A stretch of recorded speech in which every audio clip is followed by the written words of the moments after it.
Despite the fact that you're a liability, you're his only other option right now, and because of that, he needs you. He's not keeping you around because he wants you. You're simply a necessity.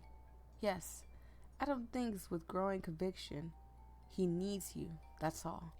He is still trying to convince himself that he is just not hooked on these cakes back here. Like, listen, I took off running from him and he heard them clap a few times and he got hypnotized. And that's okay, Adam. Listen, you're not the first. You probably won't be the last. Let me stop. Welcome back to You and Him. I'm so excited to get back into this game. But if you are new here, hi, I'm Voyia. I'm feeling so much better.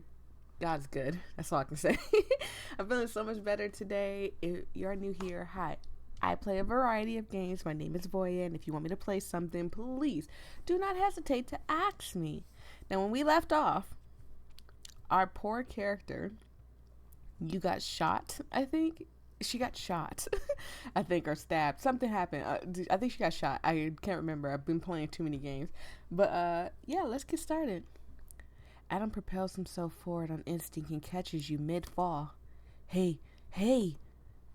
Your eyelashes flutter, and shite, there's a ton of blood. He tries shaking you to keep you awake, but you're fading, and you're fading fast. The sight of you so weak and defenseless agitates him. Where the hell do you think you get off? You survive him, and yet one bullet to the lower abdomen is too much for you to overcome? You're really gonna fold to friendly fire? There is no way in hell you're getting out of this that easily. He's not done with you. Do you get it? He's not done with you yet, GD. Don't close your eyes. Do you hear me? Don't close your eyes. Your breathing slows as your lower half of your shirt becomes soaked in red. You're not listening to him. And your eyes close, and no matter what he does, they refuse to open. Frick! Adam snarls and rips off his hoodie, tearing at the cotton sleeve in order to help staunch the constant flow of blood, cradling the limp body in his arms while he hopelessly tends to the wound. You're going to die. And there's nothing he can do. When he closes his eyes, a memory flickers like a candle wick, one of murky red water and a drip of a bathroom sink, and no. He doesn't care if he needs to drag you from the depths of hell, kicking and screaming so long as you live.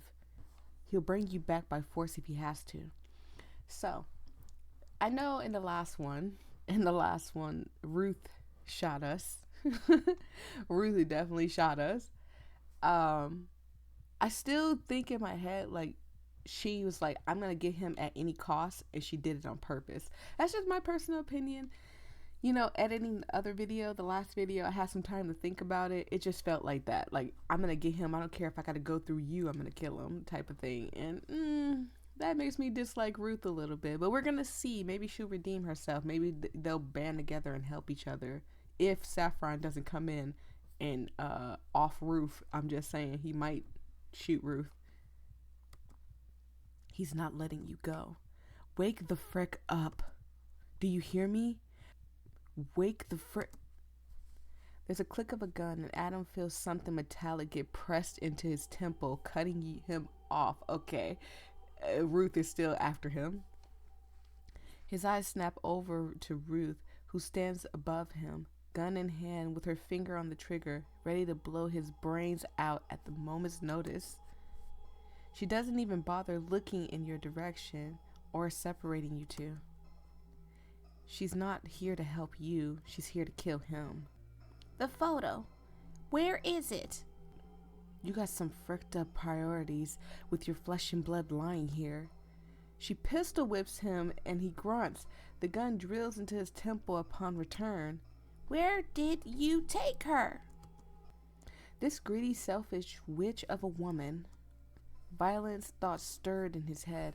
Like, absolutely. Your niece is lying on the floor dead, and all you care about is a stupid picture of a lady that's been dead for how long now? Like, you didn't. Oh, I knew it was a reason why I didn't like Ruth. And I tried to save her life too. She didn't even try to save mine. She don't even care I died. She just wants her stupid picture. He imagines himself snatching the gun out of her hands, wrapping her hair around his fist as he bashes her head into the nearest horizontal surface he can find before the Ruth pistol whips him again, harder this time. Adam hissed and glares at her, frustrated that he can't play out any of his twisted fantasies in reality, at least not yet. Answer me, you piece of shite. Where did you take her? Where? My back pocket. Check inside my wallet. He's telling the truth to an extent. Her beloved picture is actually probably lying on the ground somewhere, but it's too dark for her to see. Her eyes not yet adjust to the severe lack of lighting. It provides Adam with a fantastic advantage. Ruth takes his words at face value exactly as planned, and when she reaches for the back pocket in search of her precious photo, he brings his arm up and wrenches Ruth's wrist backwards. Another gunshot goes off as Ruth pulls the trigger, the bullet hitting the roof instead of its intended target for a second time in a row. She was really gonna... He's trying to help us, he's trying to save us, and she's just gonna kill him. Like, she could at least put the gun in his hands, like, save my niece and give me my picture. But no, she doesn't even care. That's the worst part. Ruth, I can't stand you. She won't get a third chance. Ruth shrieks as Adam wrenches her hand back, positioning the muzzle of the gun underneath her jaw. Looks like I have the advantage again. He curls his finger over the trigger. Ruth thrashes this way and that, but Adam's stronger than her, too strong for her to have any hope of crawling her way out of the mess she made. When that doesn't work, she begins sobbing. What? Does she think that he'll let her go if she cries hard enough? That she's someone worth pitying? The idea is so funny it's almost laughable. She seems to sense the lack of empathy because she becomes bitter in the next instant, cycling through a rainbow of emotions, her shrieks rattling the kitchen cupboard. I just don't feel sorry for her anymore. I really don't. You don't get it. You don't get it. I loved her. I loved her. You took her away from me. You and that beast are both. Adam pushes the muzzle of the gun upward, digging it deeper into her jaw, causing her to finally shut up. He's sick of this woman. I couldn't give less of a shite, Adam says before finally pulling the trigger.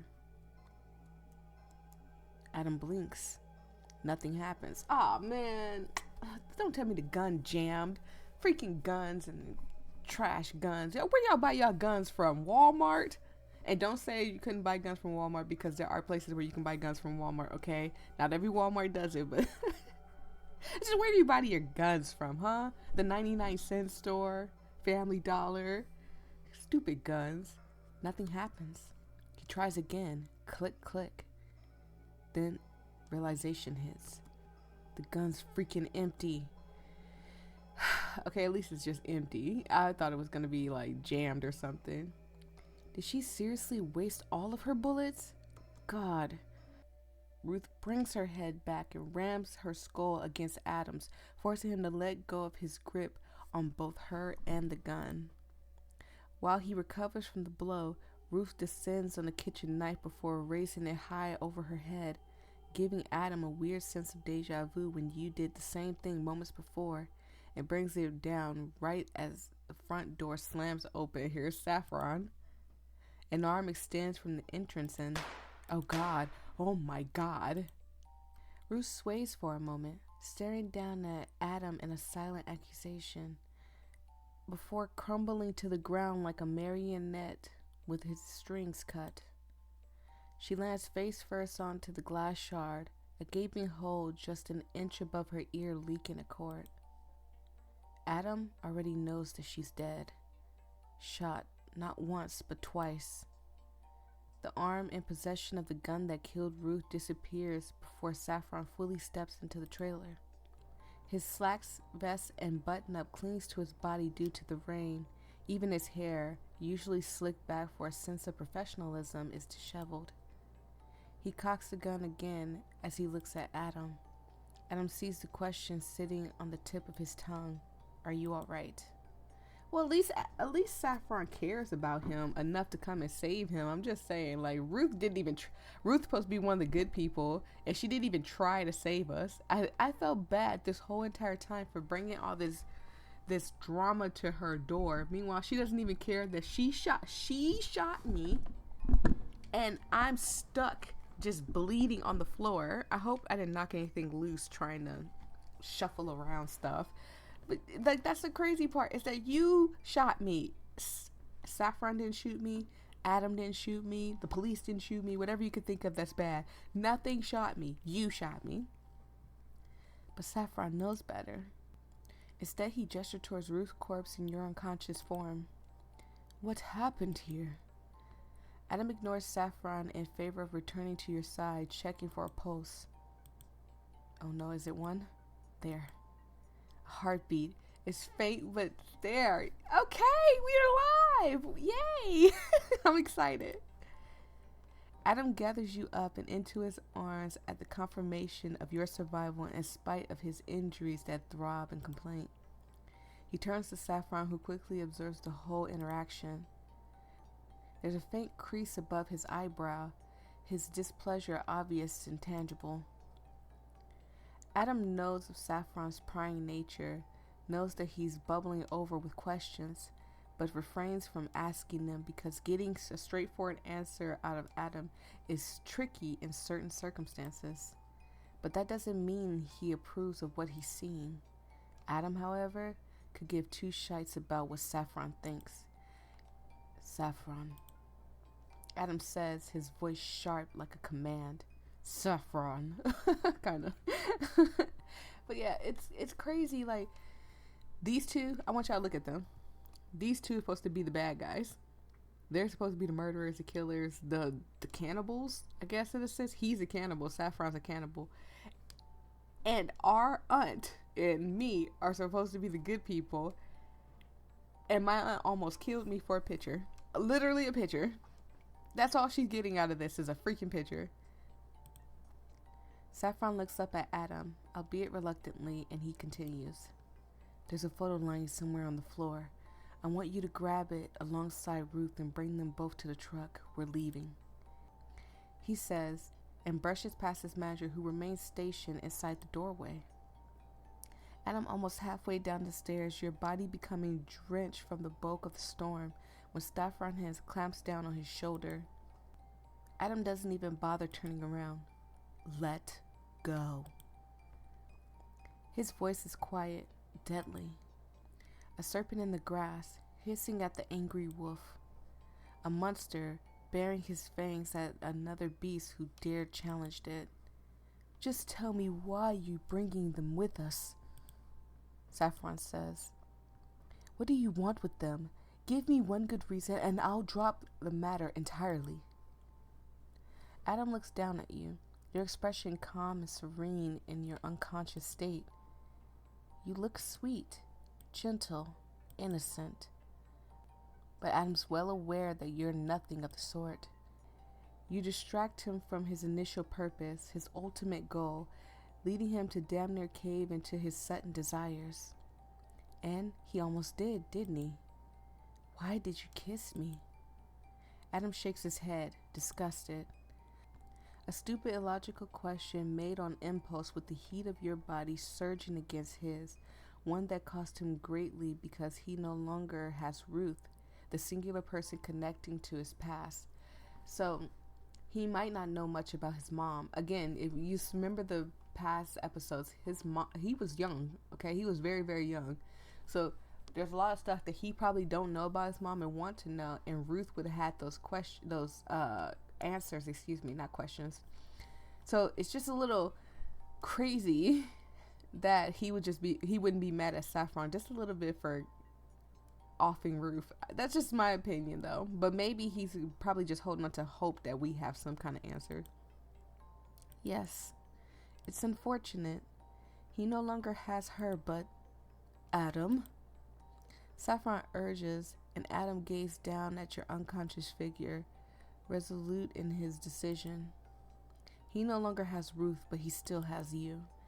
Despite the fact that you're a liability, You're his only other option right now, and because of that, he needs you. He's not keeping you around because he wants you. You're simply a necessity. Yes, Adam thinks with growing conviction. He needs you, that's all. He is still trying to convince himself that he is just not hooked on these cakes back here. Like, listen, I took off running from him and he heard them clap a few times and he got hypnotized. And that's okay, Adam. Listen, you're not the first. You probably won't be the last. Let me stop. Adam finally manages to shrug Saffron off. Remember what I told you when we first met? Adam asks, recalling the memory of a pink-tinted water spilling over the lip of the bathroom tub, the water sloshing against his torn sneakers as he stood there with mounted horror. Tears streamed down his sore face. Of course. There's a sense of undying pity in Saffron's tone that Adam loathes, but he refrains from drawing attention to it. Oh, look at this. He still got us in his hand. Like I said, he's hooked on this, and it's okay. It's okay. He heard them cheeks clapping when I ran away, and he got hypnotized. That's why you don't see when you got a dumpy back there, and you're running from killers and stuff. You gotta be cautious. Like people tell you, be cautious of running from people because they can have the advantage on you because they can see where you're going. You can't see them behind you. They don't tell you about the other part where you're running and you have a dumpy. And that dumpy clap, like start clapping when you're running away, which each clap they're getting hypnotized. Just so you know. Instead, he slowly pivots towards Saffron. The tips of this purple hair are whipping around him as a large gust of wind hits the trailer park with sudden ferocity. The cross earring cuts into his cheek. A small punishment from the previous owner, he's sure. I need them in order to complete my promise. He says at last, his eyes flashing red as he lets the agony from an age-old memory consume him. My promise to her. Who are we now? Saffron. Okay. Saffron's office, current time. Saffron stares at the near desolated landscape from his balcony doors, his arms folded behind his back as he relished in the rare quiet of the sprawling hills. This place exists high up in the mountains, a perfect place to avoid getting caught on camera surveillances. Out here, no one will bother investigating the blood-curdling screams or the growing stench of a woman rotting in the back of his revered truck. Well, not that she's rotting per se, but she smells absolutely vile, at least to him. But that's probably due to the lack of interest in her. You, on the other hand, smell absolutely delectable, even with your festering shoulder wound at the beginning stages of an infection. He's like, yeah, let me just cut that bad part off and I'ma still chomp down. Remember, Saffron is the cannibal. He had to stop himself from lunging for you while you lay unconscious in the passenger seat of the truck with Adam tending to your injuries in effort to keep you alive. Saffron nearly gave in to the urge of pulling over and devouring you whole. Saffron. I know you're the worst of them, but I'm just saying, if you want to devour me, you could start from the bottom, work your way up. Not my feet. I'm ticklish. I don't like mouth on my feet. He fantasized about tearing strips of your flesh off your bones. He thought about what sauces and seasonings to pair you with. He salivated at the prospect of lopping off just a finger or a toe as an appetizer. He came so close to giving in to the ever-present hunger, but refrained due to Adam's insistence that he needs you. Or at least, that's what Adam claims. But Saffron suspects something more. He'd never seen Adam get so possessive about a target before, going as far as to smack Saffron's hand away when he reaches for you in order to keep the strain off of Adam's wounds. Oh yeah, because remember, Adam got stabbed a few times. In this one? Yeah, because I had to replay the last one because we tried to kill him and we got killed by Saffron. He still got stabbed by Ruth twice in his back, or a few times in his back. I don't remember. I think it was like twice or three times. So he is injured. And the fact that he's still able to carry us and stuff, and he doesn't want Saffron helping him or nothing, it's kind of crazy. It's intense. It's like Adam wants you for himself for whatever reason. And Saffron feels disappointed, cheated, because they made a deal. He gets the bodies of the dead and damned after Adam eliminates them. That's the agreement. As a result, Adam doesn't need to worry about the details of getting rid of a pesky evidence or body, and Saffron can indulge in his own sadistic pleasures without doing any of the dirty work. Ew. It's a mutually beneficial transaction. And now, Adam's changing the rules of the game and making up mundane excuses as to why Saffron can't have you yet. It's frustrating. Saffron realizes he's gnawing at the skin of his thumb, a nasty habit he really needs to get rid of, and wipes the saliva off with a square piece of tissue paper. The urge to taste you is unbearable. It's borderline torture. Saffron sighs and folds himself into a plush desk chair in an effort to calm himself. He's not mad at Adam, but frustrated with his decision as of late. Because, like it or not, they're affecting him too. He needed to reschedule everything after the injury Adam sustained during your shared encounter, and now he's unable to haunt the gardener boy because your aunt's going to take up room in his freezer. I forgot in the beginning, Saffron was just like all over this gardener boy that he just was like super in love with. He wants something out of this whole debacle. You were an equally appealing prospect, so he felt satisfied. Now with either you or the gardener boy, he's ravenous. A little speck of blood is not enough. He needs more. Saffron's hands fans out against the desk, his fingers brushing against something. Oh, the picture. His eyes fall on her and he feels the monster subside in an instant. Remember what I told you when we first met? Adam had said, then Saffron did. And Adam is as sincere now as he was back then. So why is Saffron thinking such ludicrous thoughts? How shameful. Saffron places the picture into the desk drawer and chastises himself in letting himself get so worked up over a piece of meat, putting his own needs above Adam's for unjustifiable reasons. Adam does what he needs doing. He doesn't complicate matters unless warranted. He should trust Adam. Perhaps he's imagining things? Yes, that's right. He's just jumping to conclusions. I'm glad he's talking himself out of the craziness.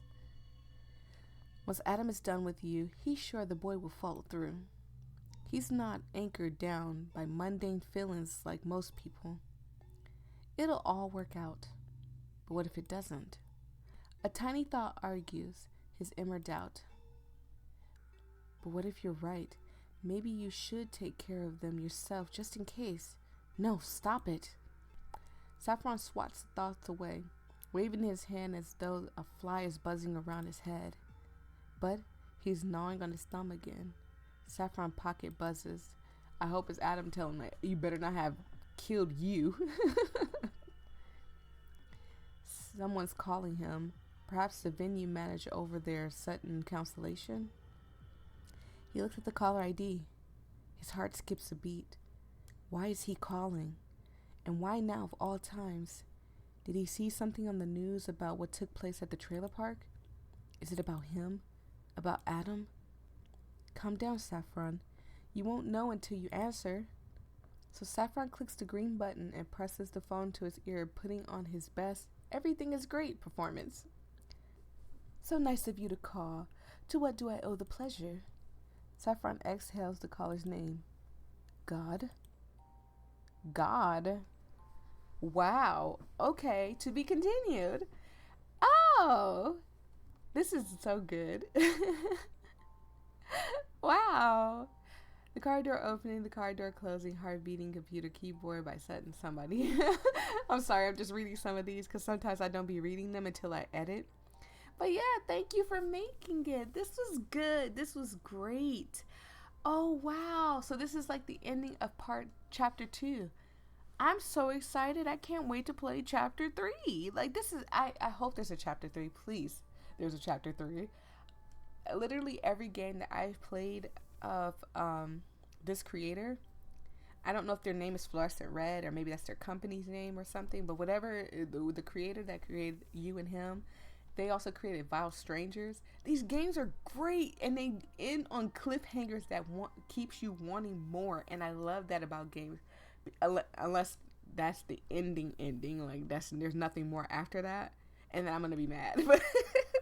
But when you know that there's more coming, it's so good. It makes me so happy. I'd be like, yes, I want more. I can't wait. I'll wait 4 years for this. I'll wait 10 years if I have to.